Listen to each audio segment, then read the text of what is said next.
This week on the No More Late Fees podcast, Jackie and I are joined by our TikTok mutual, Zacky Quacky Tacky, aka the Mighty Zack, or to us, our nostalgia twin.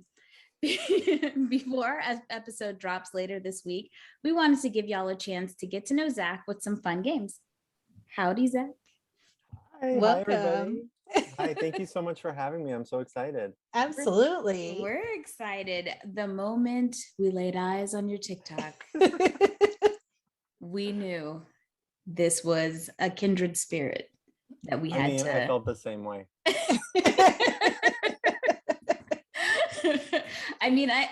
I saw your videos before and I was like, oh my God, love your videos. But when you did get over it, I was like, I don't think she finished the TikTok. She was like, Jackie, there's this guy on TikTok and he's talking about get over it. I was like, we need to get him on the podcast immediately. I love that. Immediately. I was, to be honest, I was so shocked because that did fairly well. And I was fully expecting it to just kind of come and go. And then to see how many people were like, wait a minute, that was real? Oh, I thought that was a fever dream. That was a real movie? I'm like, yes, how dare you? So yeah.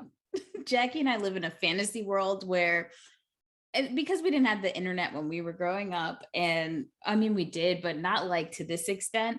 So I think all of us felt this way, that we were having these pockets of immersion of certain movies and TV shows, but we thought we were the only ones that saw them. So when we saw Get Over It, we have like a Jackie and Danielle list of movies that we know weren't that popular, but we watched them when we worked at Blockbuster and whatnot. And this is definitely one of them, because when people talk about teen movies, they don't talk about this one that much. They don't. They really don't. And also, I'm super curious to know what else is on your list, by the way, because I'm like so fascinated right now. Well, just to throw one at you that we're going to do this year is Pecker. We're going to be doing that one with Christina Ricci and what's the Edward Furlong. I'm like Terminator. Yeah. Oh my God. It's a John Waters film. Yeah. Oh, okay. See, I'm thinking of Pumpkin. I'm like way off. Wasn't she in a movie called Pumpkin? Yeah, she was. Yes. Okay. Yeah. Full of grace. Full of grace. Full of grace. Drive Me Crazy was another. That was our 1 year anniversary. That's where we got our song Keep On Loving You. Yeah. Our friendship song. Yeah. Such a good song. Do you guys cruise down Broad Street and listen to it? We cruise in our brains. Yeah. That's where we're cruising. But enough about us. Obviously, we want to know more about you. So tell us how you started the TikTok. Why did you decide to it seems like you do a lot of movies, obviously nostalgic 90s and 2000s, but you definitely did some deep dives in Disney as well, which was fun to watch. Mm-hmm. So tell us a little bit about how that got started. Well, I think I started TikTok just because it was the thing to do. And everyone was like, do you have a TikTok? And I was like, no, but I'll make one. And I didn't even put much effort into it. That's why my handle is still Zacky Quacky Tacky, because I was just like, I don't care, just whatever. I was doing it for, I would say like a year, and it was just kind of not really going anywhere. And I just was like, well, you know what, if I'm just going to like use this space to talk about things I love, which is movies, and TV, but movies is like, and so, yeah, I would start I was like, there's so many talking about Marvel, which is great. And, Harry Potter and all these big franchise films that everybody loves. And again, that's fantastic. But I'm like, I want to talk about the movies that like shaped me as a person, and that if I meet someone else who likes the same movies, it kind of just bonds us on like this deeper level. And I don't know why that is, but it's just the way it is for me. And so, yeah, like talking about Grease 2, even like Scooby-Doo cartoons, and even the lesser known Disney movies that aren't as popular. Yeah. And so basically my TikTok kind of took off when I started doing really random like costume reviews. I don't know if you guys have seen them. I did see the Halloween costume one. Yeah. And so that kind of like dictated what I was going to be putting out for a while, because it was doing so well. And then it started in like June. And so like come October, I'm like, I cannot do this anymore. I was like, I have covered every single Halloween costume under the sun. I need to go back to what I love. And that was movies. And thankfully, it's still had some really good feedback. And I've met a lot of interesting people, including you guys. And yeah, and so I think I've really found my like I don't want to say niche, but I found my group, you Yeah. know? You found Yeah. your people. And Yeah, I think that's absolutely. the key to TikTok. And I think a lot of people will have one viral video and then they just blow up and they Right. get a ton of followers. For us, we've been doing a slow creep, and that's fine because Yeah. I was saying this to Jackie the other day. I really don't want a video that's so mainstream that you get people way outside of the bubble of who you're trying to talk to, because that's when you get the haters, that's when you get weirdos. I want to just talk, I want to find those little Right. nuggets of people who kind of feel the same way. So totally Absolutely. understand. I think also when you find those people who share your certain faves, you kind of like start to feel like, oh, well then, you know, they probably have the same taste as I do. And Mhm. like, that can go to other aspects of your life, not necessarily just movies, but in a weird way, you can kind of tell who a person is based off their taste in movies, based off what they like, don't like. And usually I get along with people who share the same favorites as I do. I think that's everybody. But yeah, so I, it's just like it's so overwhelming too, because there's so many movies I want to talk about on my TikTok, and sometimes I kind of doubt myself where I'm like, it does, like, you know, there's movies where yes, there's a fan base, but then there's movies where they're like, what is this movie? I have never heard of it in my life. And Those are the so, ones we love. All right, so we're gonna play a game. We're gonna do this or that. Jackie's going to read some modern Shakespeare movies, and you're gonna have to pick which ones you like. That's it. okay. It's very Okay. easy. Oh, perfect.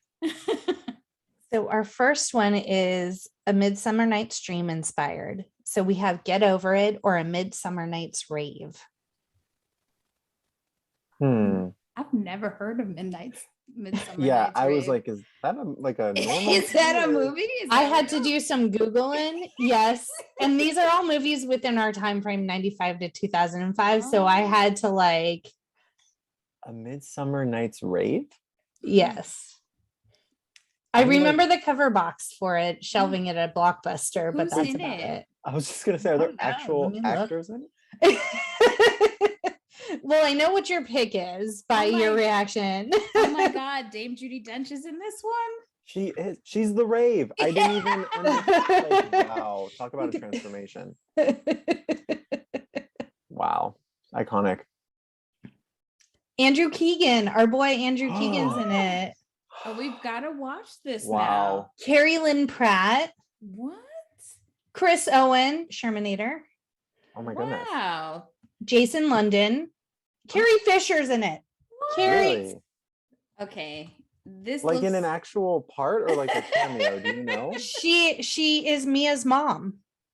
Mia's mom? I was wondering who played Mia's mom. Wow. who the fuck is Mia? Mia is played by Sunny Mabry. I don't know. But yeah, there seems to be some prominent names in this stellar film that no one has heard of before. Oh yeah, this is bottom. This is the not even the Blockbuster bin. This is Walmart. Let's see. It has, I mean, it's not bad. It's 5 out of 10 stars on you're IMDb. right. I have seen the cover when we were putting these. Yeah. It's just a girl in like red leather pants and then like a shiny black tank top. I have. Am I allowed to? I can look it up, right? Yeah, Yeah, Oh, absolutely. Okay. It says William Shakespeare's classic tale of love and mischief, A Midsummer Night's Dream, is reimagined with club kids at a rave in a LA warehouse. Love potions and drug deals gone bad. It's high energy, drug fueled drama. This sounds like Go. Is this Go? And Wait, why does Andrew Keegan look like this? Oh, I just see a picture of Andrew Keegan shirtless with like a leather jacket, and it's already my favorite movie. Like, I love it. I'm here for it. Oh my God, we so need to see this. I wonder, is it actually like, did they just like, are they using like original text, or is it like modern like language, or is it like Baz Luhrmann's Romeo and Juliet where they're just like using his actual like play? I have a feeling that this is just regular schmegular talk. And Okay, they then just I'm use into it. this. I'm into it. Yeah. I'm sorry, controversial, but I still to this day, I'm 28 years old. I don't even know what's going on in any Shakespeare play. I don't understand it. I'm sorry. You're not alone. You're not No. alone. I can't. I'm a Valley boy. I don't know this stuff. I don't understand. So now that you've seen Andrew Keegan without a shirt and a leather jacket, Yeah, thank do you for this opportunity. Midsummer Night's Rave or Get Over It? Which one? Man, Andrew, I'm gonna have to go with Get Over It. Fair. Makes I have to. sense. Until we all watch it, and then we may be changing our opinion. Right. Yeah. You never know. So our next one is Romeo and Juliet inspired. Romeo Must Die or Romeo plus Juliet. I mean, I have to.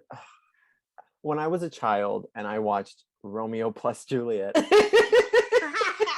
like I feel like that's how we have to distinguish it from other True, Romeo and true. Juliets. Absolutely. I feel like when I was younger and I didn't really understand it, I don't know, I guess when you're younger, you can really like tap into the emotions you see in a movie more so than like the dialogue, if that makes sense. Like in a weird way, it was like it could have been in a different language for all well, I mean it was, but I just feel like it was so beautiful, so interesting. I love the editing. That's just like it's so cool. And their chemistry is just like off the charts. And the soundtrack was one of my Oh favorites. my gosh. I walk up to fish tanks in restaurants all the time and I'm just like waiting for You have your Juliet moment. Yeah. I bring my angel wings too, and like there's nothing, like they tell me to leave and I'm just like, I don't understand. If Claire can do it, I can do it. Exactly. One day you'll find your Leo. I hope so. I hope so. I hope or your Paul Rudd. Yeah, I would say my Paul goodness. Rudd instead of Leo. Paul Rudd. Wow. He's so pretty he's in that something movie. else. Yeah, he is pretty. Do you think let's dissect Romeo plus Juliet. Did Juliet make the right choice? No. He No, had no. money, he had looks. Everything. Yeah. He was nice. It wasn't like he was like an asshole, and that's why they not were at like. all. And he didn't have grease and sweat in his hair. He bathed. I mean, I don't hate that part. I'm gonna be honest. Like I don't mind someone who's a little rough around the edges, but yeah, he's just so dreamy. He had better style. He wasn't rocking that open Hawaiian shirt thing.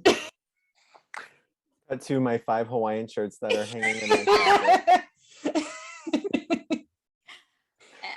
Moving on. Next question. So I have our 12th Night inspired. She's the Man or Motocrossed. Oh, well, I mean, I'll just say it. I mean, she's the man all day, every day. Yes, I agree. I mean, so good. So good. It's like our first time we get a little taste of Channing Tatum. It's so funny. I talk about this all the time. I'm like, there's not that many actors that you can really see like improve their acting. Like you're either good from the beginning or you're just bad and you for some reason get to keep making movies. But I'm going to be honest, like She's the Man is fantastic. His acting, not so much, but like to watch him actually progress into like a really decent actor is so interesting to me. He takes chances. I think that's really what he didn't just find his niche and just stay there. He really does challenge himself. Yeah. I think he tried to get into like the action, like Tom Cruise kind of vibe. Like he was just trying to make, or Brendan Fraser kind of vibe, like with G.I. Joe and all that. I'm sorry. I was just like, never. He could never. There's no lane. Brendan Fraser is okay, I'm sorry. No, I agree. I mean, I was impressed that you said his name correctly. I thought that's what Danielle was reacting to. I just got excited hearing his name. Sorry. No, Always. Trust me. Oh my God. In The Mummy, when after he gets out of jail and he walks up to Rachel Weisz and he has his like makeover. I mean, who wouldn't go to the desert? So good. You should listen to our Mummy episode. Absolutely. It's one of our favorite episodes. Anyway, She's the Man. Good. Fantastic. Excellent. Amanda Bynes. Well, she's great in it. She is. She's fantastic. Yes. She was here's a little Zack fact for you. She was in middle school, she was like my number one, like everything. Like I was obsessed with her. And I wasn't popular at all, but somehow everyone in the school knew that I loved Amanda Bynes. So this classmate of mine that I wasn't really friends with rushed up to me and was like, Zach, guess who I saw outside of Menchie's? And I was like, who? Amanda Bynes. And everyone in the quad or whatever was just like, oh. And they like took it like I would be so upset that I didn't get to see her. But you know what? It's fine. It's fine. It's all right. I'm not bitter about it. I promise. Fine. It's fine, you guys. It's fine. I have tissues virtually. I can give you one. I'm fine. So our next one is our Lion King saga. We have The Lion King, which is based on Hamlet, or The Lion King 2, Simba's Pride, based on Romeo and Juliet.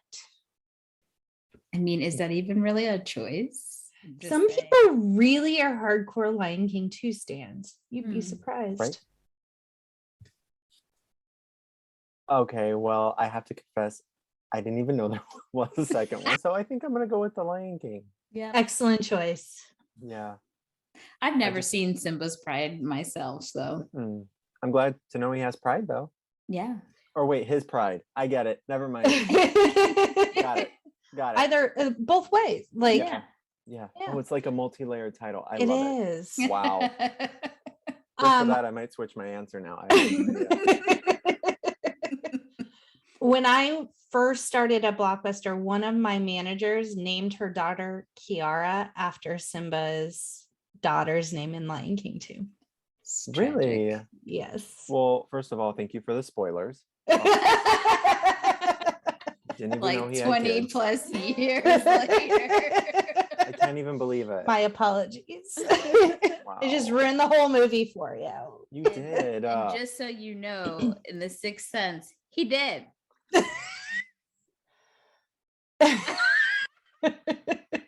Stop it.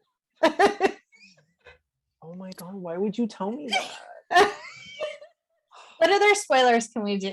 Just ruin. Oh my God, I can't. I love how I cover my ears, but I have headphones in, so it just actually amplifies it more. Yeah. And our last one is our Julia Stiles. 10 Things I Hate About You, or 10 Things I Hate About You, 100%. I think I only saw maybe once or twice, and I couldn't even tell you the plot of the movie at all. But I just remember being so afraid, and I don't know why. I was just so like uneasy the whole movie. I felt so scared, and I don't know why. That's just all I associate with I it. just want to know, like, did Julia Stiles' agent say, okay, where we're going to pivot in your career is that you are going to be in the mixed race relationships from now on. You are going to be that girl. Oh yeah. maybe. This is Make her her lane. stance. I was like, Also, just saying, when you were talking about rewatching Step Up, when you rewatch Save the Last Dance. But here's the difference. When I watched Save the Last Dance, I never thought Girlfriend could dance. Never. Oh, It was, okay. I was like, what's happening? This is bad. It literally blew my mind to remember, like it was just like I was watching some interview with Kerry Washington and they were like, oh, Save the Last Dance, and I was like, what? You were in Save the Last Dance? Oh, she was so extra in that movie. I can't wait. I can't wait till we do that movie. That movie is atrocious. It's pretty rough. Yeah, except Bianca Lawson, because she a bad bitch all day. Congrats, you did wonderful. Now I have a question for all of us. If your life was a Shakespeare ripoff, which play would it be and why? So, I'm gonna say, because shockingly enough, my life doesn't really mirror any Shakespeare, and I'm thankful for that, because I don't really read him, but I know there's some tragedy in his stuff. So I think for me, honestly, there's like no similarities that I would just have to go to like the most like spring like connection. I'd be like maybe Hamlet, because sometimes when I'm bored I talk to myself. That is the best perfect answer. Yeah. Thank you. Thank you. Jackie, do you have one? Yeah, it would be in the vein of like Taming of the Shrew, 10 Things I Hate About You. I can come off as very like closed off, and like I have been told on multiple occasions, yeah, when I first met you, I thought you were a bitch, but now you're cool. So many people, so many people. Oh my As soon goodness. as they say that, and be like, we done. Especially like in work situations. And I think it's because I am an introvert that projects as an extrovert, but that's only after I get to know you. Same. So like, and I'm an observer. So I'm very quiet when I meet someone, and I'm just watching because I'm taking in everything. I see what you're doing. I hear what you're saying. My mama taught me well how to like eavesdrop without making it look like I'm eavesdropping. And so I think that because I'm not immediately open and warm when that is my true personality, Yeah. it comes across as shrewish. I guess I honestly cannot remember my first impression of you. I just knew your bitch ass needed to be at school. So You just yelled at me, so I was like, oh, there's no representative. I'm just going to be myself with this girl. Well, I'll chime in and say my first impression is that you guys are wonderful. I really don't relate to none of these plays, but I'm gonna just go with O because it's the only one with a Black character that I know of. I'm gonna be real. Wait, in the play, in the actual play, is the character Black? Oh, That's really? why it's one of the ones that you'll see like Denzel Washington, Lawrence Fishburne. It's the actually Denzel Washington just did Macbeth, but yeah, typically, yeah. I can't do it. All right, I Zach. can't be arrested. Before we end, why don't you pick? We've been asking our guests on this season to give us 3 movies that you recommend from 95 to 2005 because you are chosen to do the employee picks this week at our Blockbuster. Ooh. Okay. 95 to 2005. Okay. There's one that I really want to say, but I'm just doing a really quick date check to make sure it's in the right. If you say it, we'll know. Oh, really? Yeah. Oh, okay. It is. I can say it. Okay. So these are going to be really repetitive because honestly, I've been on this kick for a while, like the last couple of days. So I've been on this Christina Ricci all day. I love it. Right. So I'm going to say Now and Then. Yes. You're speaking to me. Gold Diggers. All day. I mean, that movie. Oh, so good. And I'm going to say, and I know this actually was a pretty successful movie, but I still think it's underrated. Sleepy Hollow. Yeah. So Zach, why don't you tell everybody how they can find you on social and get some of your fun videos and enjoy them like we do? Sure. Well, you guys can follow me on TikTok at Zacky Quacky Tacky and on Instagram at The Mighty Zack. Nice. And as always, you guys can hit us up at No More Late Fees on Instagram, Facebook, TikTok, Twitter, and YouTube. And if you have any questions or you disagree with some of Zach's choices, be nice. Or if you agree with some of his choices. Okay, then come at me. And that's the perfect way to end. So stay tuned for our Get Over It episode later this week with Zach. And be kind and rewind.